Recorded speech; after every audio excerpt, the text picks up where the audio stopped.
아, 이제 또 제가 긴장해야 네. 되겠네. 지금 이 영화 네. 자체가 그 북한 핵 문제를 많이 다루고 있잖아요. 특히 네.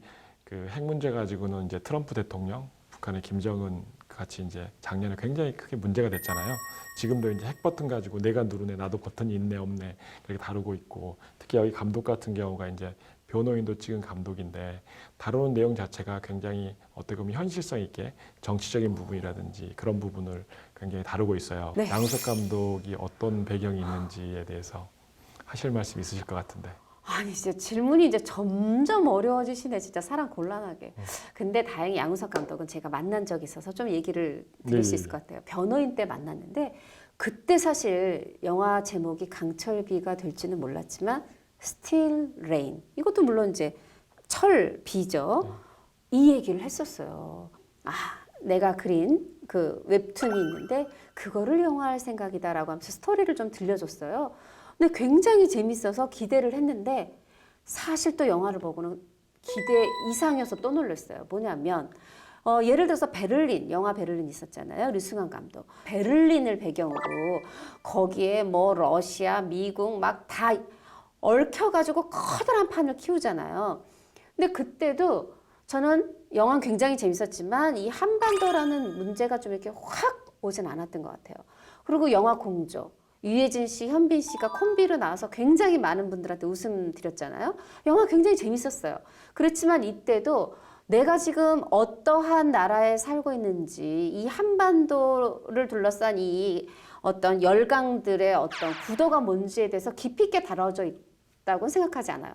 그런데 이번 강철비는 영화적으로 재밌는 거 재미있으면서도 웃겼다, 울렸다, 액션 있었다, 막 코믹 있었다 하면서도 저는 굉장히 이 한반도 남북 간의 관계뿐 아니라 거기에 중국과의 관계, 일본과의 관계, 미국과의 관계, 이거를 아주 명쾌하면서도 깊이 있게 그 식견을 드러냈다. 그런 생각이 들어서 저는 제가 뭐 한반도 전문가거나 정치 무슨 전문가는 아니지만 그런 분들이 봐도 이건 굉장히 설득력 있게 탄탄하게 시나리오를 썼다. 그런 생각이 들어서 역시 양우석이야. 이런 생각이 들었습니다. 이 극 중에서도 어떤 생각이 들었냐면은 정우성 씨가 잘생겼잖아요. 네. 북한 사람이 저렇게 잘생길 수가 있어라는 생각 하나 하고, 또 한 가지 외교안보수석이 이제 둥글둥글한 곽도원 씨잖아요. 근데 알고 보니까 두 분 나이가 동갑이라면서요. 네, 73년생 동갑. 네. 어떻게 보면 안 맞는데 영화를 보다 보면 굉장히 맞는 느낌이 들어요. 이 캐스팅되고 하는 그런 거에서 다른 얘기가 있을 것 같은데 알고 계신 거 있으면 이야기 그렇죠. 좀. 사실 이 강철비는 정우성, 곽도원 이 두 브라더의 이 환상의 케미, 안 어울릴 것 같은데 어울리지 않을 것 같은데 아주 찰떡궁합, 이게 아주 큰 몫을 하죠. 정우성 씨 힘들었어요. 뭐가 힘들었냐면 사실은 이 잘생긴 사람은 웬만큼 잘하지 않으면 연기 잘하게 안 보여요. 그리고 본인이 그 이 잘생긴 외모로 북한의 어떤 요원을 연기해야 된다. 그러면은 그 외모를 넘어서는 정말 북한 사람 같은 모습이 있어야 사람들이 연기 잘했어 하거든요. 저는 이거를 그 정우성 씨가 두 가지의 어떤, 하나는 타고난 거, 하나는 노력으로 극복을 했다고 생각이 드는데, 타고난 거는 그 우수에 찬 눈빛. 사실 이 영화 구미호 당시에도 굉장히 신인인데 고소영 씨가 타는 어떤 그 택시 운전사로 캐스팅 됐던 것도 그 우수에 찬 눈빛 때문이었거든요. 여기서도 사실 어떻게 보면 그 눈빛이 우리가 엄철으로 들어가는 통로가 되어주고 있고요. 하나는 사투리가 사실 굉장히 리얼해요.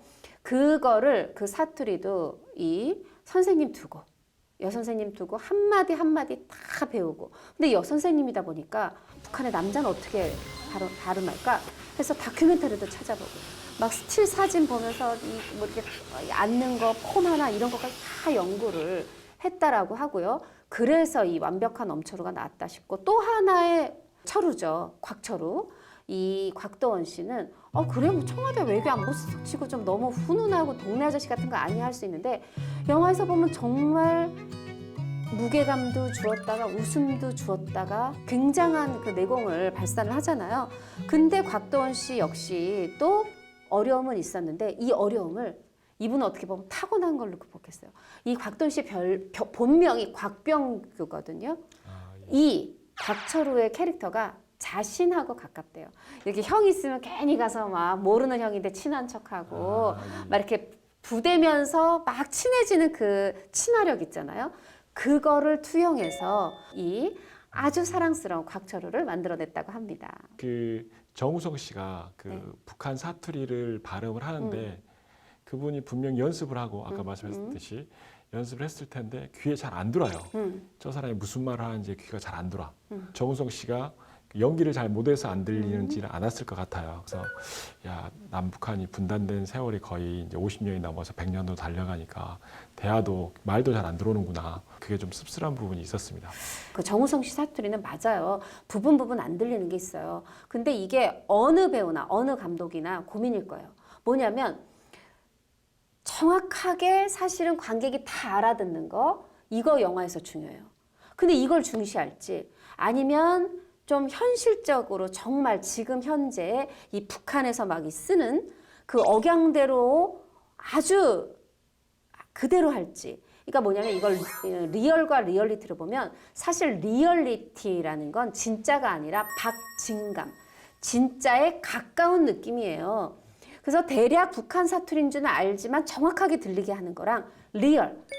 정말 이게 리얼일 수는 없죠. 북한 사람이 아니까. 그렇지만 정말 최대한 리얼에 가깝게 하는 정말 리얼에 도전하는 이거는 이제 언제나 이쪽일까 헷갈리는 문제인데 저는 이제 양우석 감독이나 정우성 배우는 보다 현실에 가까운 쪽을 택했다라는 생각이 들고 처음에도 저는 조금 거슬렸지만 전반적인 이야기의 흐름을 이해하는 데는 무리는 없더라고요. 네, 전혀 지장은 없었습니다.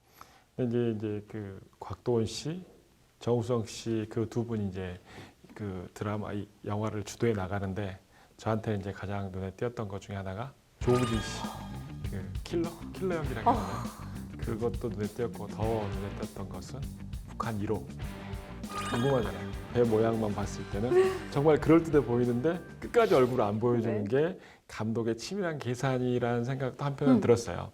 너무나 이제 그대로 얼굴을 보여주면 비슷한지 안 비슷한지 또 옆모습만 보이기도 그러고 정면으로 보여주기도 애매해서 그냥 상상에 맡기면서 했던 것 같은데 좀 그분의 모습이 어떠실까라는 상상은 한번 해봤습니다. 예. 어떠셨습니까? 와 진짜 맞습니다. 감독의 이 또 배우의 의도된 얼굴을 보여주면 말씀하신 것처럼 김정은이랑 비슷해 안 비슷해 이거를 하느니 차라리 안 보여주는 거. 다만 이거는 있어요. 얼굴을 안 보여주기 때문에 몸만 봐도 김정은이 딱 알게. 배는 정말 닮았습니다. 그쵸. 하게 했어야 되잖아요. 이것도 그냥 뚱뚱한 사람을 캐스팅한 게 아니에요. 최성환 씨라는 분인데 계속 먹었대요. 비슷한 풍채를 만들기 위해서. 그래서 이것은 최성환 배우의 노력과 양우석 감독의 영리한 판단으로 우리가 아주 훌륭한 북한 1호 연기가 탄생했습니다.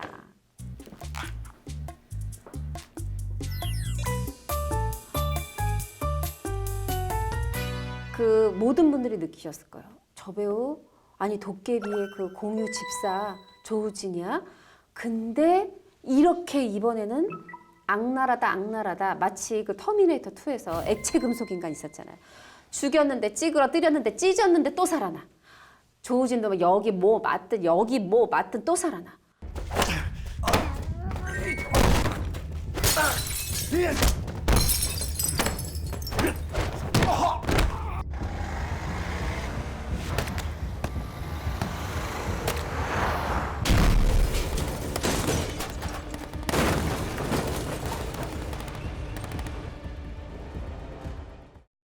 저는요 너무 이 조우진 씨한테 빠져가지고 너 이번에 안 죽을 거지? 이 정도는 안 죽지? 또 나올 거지? 라고 글을 계속 보고 싶었을 만큼 정말 연기 잘했다라는 생각이 들어서 아마 많은 분들이 조우진의 차기작을 기다리실 것 같고요.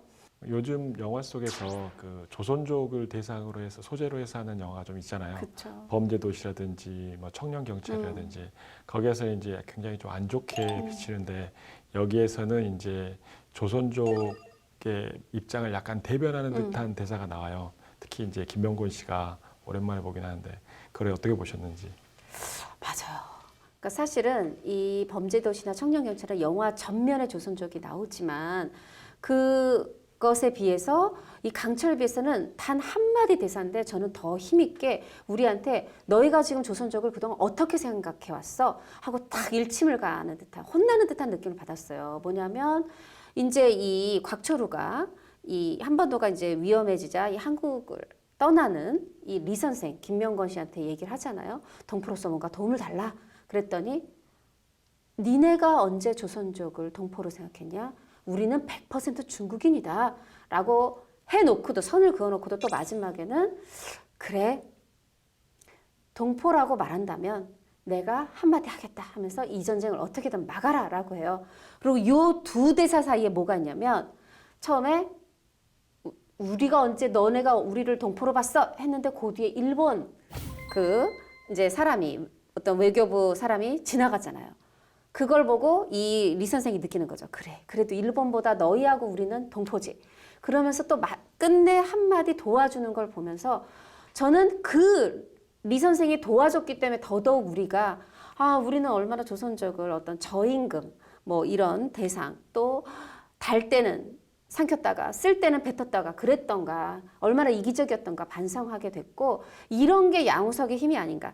짧지만 굵게 한 방을 팍 먹이는 거. 그런 생각이 들었습니다. 강력하게 그 조선족을 대변하는 대사가 나온 것 같습니다. 예. 네, 맞아요. 명대사입니다. 아까 말씀하셨던 이 분단의 고통이 어디서 오느냐 이거랑 이 조선족을 동포로 보느냐 안 보느냐 이거랑 정말 명대사가 나왔고요. 이 영화를 다시 곱씹어 보니까 영화 정말 주제도 좋은 것 같고 또 주거 침입제로 보니까 영화가 또 굉장히 새롭고 재밌었던 것 같아요. 감사합니다. 네, 오늘도 이 또 감사한 마음 가지면서 다음을 기약하면서 보내드려야 되겠습니다. 바쁘시다고 막 못 나온다고 하시면 안 돼요. 예, 예. 네, 다음 시간에 또 뵐게요. 감사합니다.